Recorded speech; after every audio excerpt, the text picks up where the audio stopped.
L'amygdale, c'est vraiment la partie de notre cerveau qui souhaite assurer notre sécurité. Souvent, on la connaît sans même connaître son nom, parce qu'on parle souvent de ces stratégies en fait de survie qu'on utilise en cas de danger, la fuite, l'attaque, l'immobilisation. Et en fait, toutes ces réactions, c'est vraiment l'amygdale, cette partie de notre cerveau qui va choisir quelle va être la réaction qui va nous donner le plus de chances de survie. Donc elle a vraiment une capacité de capter les informations qui sont vraiment utiles pour notre survie, et aussi d'enregistrer les programmes qui ont fonctionné dans l'hippocampe. Je vais vous donner un exemple pour que ce soit plus clair. Je pense à une personne que j'ai accompagnée par le passé. Enfant, s'immobiliser, ne rien dire, c'était la meilleure stratégie qu'elle avait trouvée pour réduire l'intensité de la colère de son parent, et donc réduire l'intensité des coups. Moins elle réagissait, moins il frappait fort.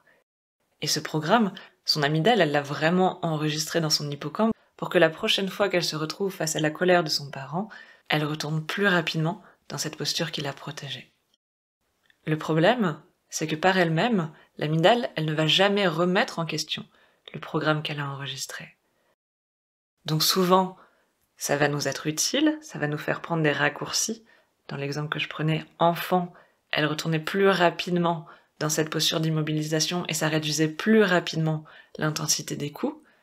Mais le problème, c'est quand on change d'environnement en fait. Le programme que l'amygdale, elle a enregistré, il peut potentiellement devenir rapidement obsolète. Quand on est enfant, on est d'accord qu'on a peu de pouvoir. Et rester immobile, c'est potentiellement la meilleure stratégie que cette personne, elle pouvait trouver. Par contre, une fois qu'on est adulte, on a plus de liberté, et pour assurer notre sécurité, on n'est plus obligé de rester immobile. On peut se défendre. Je pense aussi à un autre exemple que j'ai rencontré. Quand on s'est moqué de vous, enfant, dans l'environnement scolaire, ça ne veut pas dire que quand vous prendrez votre place au travail, vos collègues se moqueront à nouveau de vous. Et c'est ça qui est incroyable, c'est que l'amygdale, pour vous protéger de ces moqueries que vous avez vécues quand vous étiez enfant, elle va tout faire pour vous empêcher de parler en réunion, de prendre votre place auprès de vos collègues. Et c'est souvent à ce moment-là qu'on parle de croyances limitantes en développement personnel, mais comprenez bien que cette amygdale, à ce moment-là, elle ne cherche pas à vous limiter, elle cherche à vous protéger. Et c'est vraiment ça qui va faire que quand vous allez avoir un objectif important pour vous, vous n'allez pas réussir à y aller.